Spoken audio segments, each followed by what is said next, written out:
The sum of three numbers in arithmetic progression is 12. अब हमारे पास तीन नंबर्स हैं जिनका जो सम है वो 12 के बराबर है और वो तीनों नंबर्स अरिथमेटिक प्रोग्रेशन में हैं। और हमको ये भी दिया हुआ है कि the sum of their cubes is 288, यानी कि उन तीनों नंबर का मैं क्यूब करके अगर उनको मैं ऐड करूं आपस में तो वो 288 के बराबर है। तो फाइंड द नंबर्स। तो एक बेसिक तरीका सोचने का ये होगा कि मैं यहाँ पे तीन नंबर मान लेता हूँ कि जैसे पहला नंबर मेरा ए होगा और मान लेते हैं कि कॉमन डिफरेंस मेरा डी है, तो दूसरा नंबर हो जाएगा ए प्लस डी और तीसरा नंबर हो जाएगा ए प्लस 2d। तो पहला जो स्टेटमेंट है वो मुझसे कह रहा है कि a plus D plus of a plus 2d, इन तीनों का जो सम है वो 12 के बराबर है और फिर इनके क्यूब्स का सम यानी कि a cube plus of a plus D whole cube plus of a plus 2d whole cube, इसकी वैल्यू 288 है। तो अब हमारे पास दो इक्वेशंस है, दो अननोन से, इसको सॉल्व करके हमें आंसर बताना है। लेकिन यहाँ तो इसको सॉल्व करना थोड़ा सा मुश्किल हो जाएगा। इस वाले इक्वेशन से हमको मान लीजिए किसी एक वेरिएबल की वैल्यू किसी दूसरे वेरिएबल के टर्म्स में लिखनी पड़ेगी और फिर उस वैल्यू को इसमें डाल के इसको सॉल्व करना पड़ेगा। तो इसको कैसे सोचा जाए फिर? तो अब हमें तीन नंबर्स ऐसे सोचने हैं जिनका सम हमें दिया हुआ है। तो मान लेते हैं कि मेरे तीन नंबर्स ये ना हो के कुछ ऐसे दिखें, a माइनस डी, a और a प्लस डी, क्योंकि अभी भी ये तीनों नंबर्स अरिथमेटिक प्रोग्रेशन में हैं। अगर मैं a माइनस डी से a पे जाता हूं तो वो जाने के लिए मुझे इसमें d ऐड करना होगा। a से मुझे अगर a प्लस डी में जाना है तो फिर से मुझे d ऐड करना होगा। तो ये तीनों नंबर्स भी अरिथमेटिक प्रोग्रेशन में हैं। लेकिन अब मैं जब इनका सम करूंगा यानी कि a minus D plus a plus of a plus D और इसकी वैल्यू हमें 12 दी हुई है, ये है 12। तो यहाँ पे ये नेगेटिव डी और पॉजिटिव डी आपस में कैंसिल हो जाएंगे और हमको डायरेक्टली a की वैल्यू मिल जाएगी। तो यहाँ से मैं बोल सकता हूँ कि 3 टाइम्स a मेरा 12 के बराबर है। इसका मतलब अगर मैं दोनों साइड अब 3 से डिवाइड कर दूँ तो a मेरा 4 के बराबर हो जाएगा। यहाँ से a आ गया 4, यानी कि मेरे तीन नंबर्स हो जाएंगे 4 माइनस डी, 4 और 4 प्लस d के बराबर। अब हमसे कहा गया है कि इनके क्यूब्स का सम 288 है। यानी क्या? यानी कि मैं इसको लिख सकता हूं 4 minus D whole cube plus 4 cube plus of 4 plus D whole cube, इसकी वैल्यू यहाँ पे 288 दी हुई है। तो चलिए इसको यहाँ पे सॉल्व करते हैं।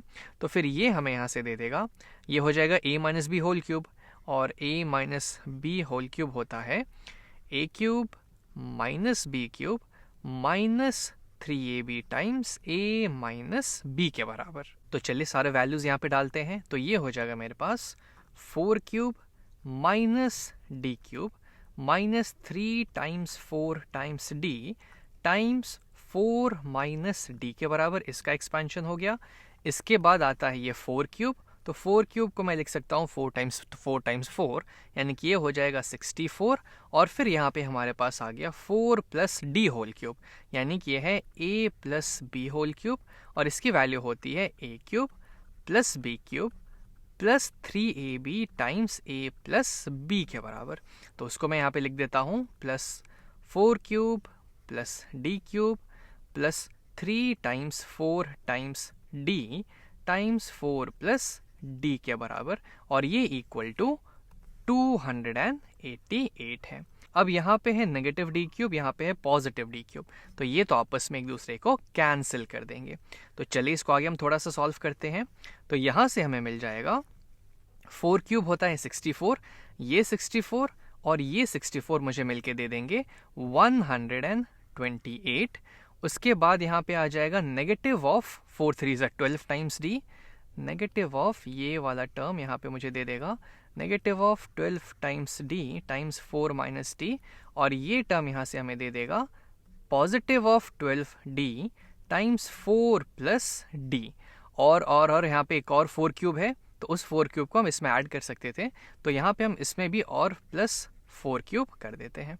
ठीक है, और इधर हमारे पास 288 तो है ही। तो ये 4 क्यूब और ये 64 और ये 4 क्यूब हमारे साथ में यहाँ पे आ गए, और ये दोनों टर्म इसको और इसको हमने यहाँ पे लिख दिया। तो ये हो जाएंगे। अब 128 प्लस 4 क्यूब होता है 64, तो 128 और 64 कितना होगा, तो 8 और 4 12, 1 यहाँ आ जाएगा, 6 और 2 8 और 9, 192 जब हम इनको ऐड करेंगे।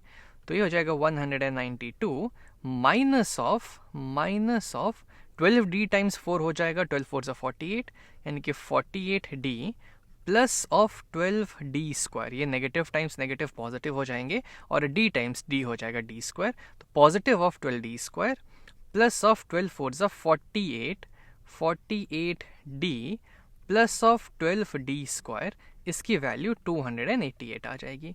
अब नेगेटिव 48d और पॉजिटिव 48d आपस में कैंसिल हो गए, और अब हम दोनों साइड हम यहाँ से 192 सब्ट्रैक्ट कर देते हैं, -192 माइनस 192, तो हमें यहाँ पे मिल जाएगा ये और ये cancel, 12d square plus 12d square हो जाएंगे 24d square equals to 288 minus 192 हमें दे देंगे 6, ये हो जाएगा 9 और 1 में 1 गया 0, 96 के बराबर। तो यहाँ से अगर मैं दोनों साइड 24 से डिवाइड कर दूं तो d स्क्वायर की वैल्यू आ जाएगी 96 अपॉन 24। ऊपर और नीचे अगर मैं 24 से डिवाइड कर दूंगा तो ये हो जाएगा 1, ये हो जाएगा 4। इसका मतलब ये हुआ कि d स्क्वायर 4 के बराबर है। तो अब अगर मैं दोनों साइड पॉजिटिव और नेगेटिव स्क्वायर रूट ले लूं तो मैं बोल सकता हूं कि d मेरा या तो +2 या तो -2 के बराबर होगा। यहाँ से d की दो वैल्यू आ गई, +2 और -2। अब हम आते हैं वापस से इस क्वेश्चन पे। अब हमसे कहा गया कि हमें नंबर्स पता करने हैं, तो नंबर्स तो हमने ये मान रखे थे। तो अगर मेरा पहला केस मान लेते हैं, इसको यहाँ से हटा देते हैं, इसका ज़रूरत नहीं है यहाँ पे, ये हट गया, ठीक है। अगर यहाँ से मेरा d +2 होता है तो मेरे नंबर्स क्या हो जाएंगे, 4 - 2, 4 और 4 + 2, यानी कि 4 - 2 हुआ 2, 4 और 6 के बराबर। अगर d हमारा -2 होता है तो हमारे नंबर्स क्या हो जाएंगे, तो ये हो जाएगा 4 माइनस ऑफ -2, 4 और 4 प्लस ऑफ -2, यानी कि नंबर्स हो जाएंगे हमारे 4 माइनस ऑफ -2 हुआ 4 + 2 यानी कि 6, 4 और 4 - 2 यानी कि 2, 6 4 2 या 2 4 6 दोनों ही AP में है। इसमें हमारा कॉमन डिफरेंस 2 है, इस केस में हमारा कॉमन डिफरेंस -2 है। लेकिन जब हम इनमें से कोई भी सेट लेंगे तो ये इन दिए हुए कंडीशंस को सेटिस्फाई करेगा।